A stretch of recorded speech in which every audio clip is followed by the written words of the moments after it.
রূপনারায়ণ নদের উপর ভেসে আসা একটি মৃত শুশুক উদ্ধার হলো হাওড়ার বাগনানের মানকুট এলাকায়। জানা গেছে, প্রতিদিনের মতো রবিলে রূপনারায়ণ নদীর পাড়ে বসেছিল রাজু কোটাল, সঞ্জিত পাত্র, সুরজিৎ পাত্র নামে স্থানীয় 3 যুবক। তাদের নজরে আসে একটি মৃত শুশুক পড়ে রয়েছে। বিষয়টি পরিবেশ কর্মী চিত্র প্রামাণিককে জানান তারা। পরিবেশ কর্মী চিত্রক তার সহকর্মীদের নিয়ে ঘটনাস্থলে পৌঁছায়। ঘটনাস্থলে যায় বন দপ্তরের উলুবেড়িয়া রেঞ্জের কর্মীরা। মৃত শুশুকের দেহটি উদ্ধার করে ময়না তদন্তের জন্য গড়চুমুক প্রাণী চিকিৎসা কেন্দ্রে নিয়ে যাওয়া হয়েছে।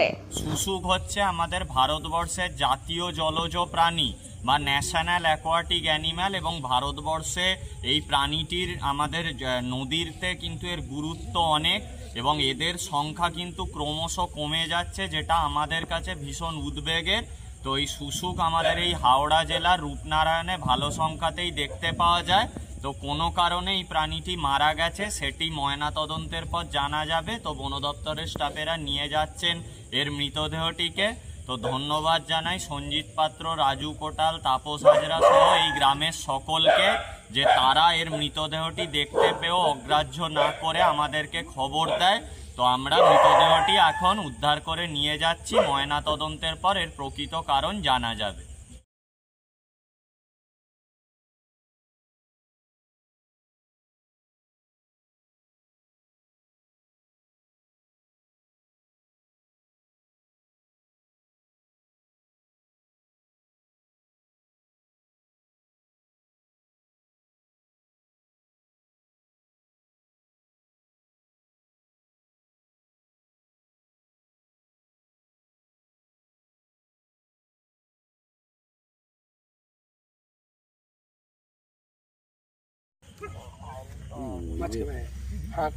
अच्छा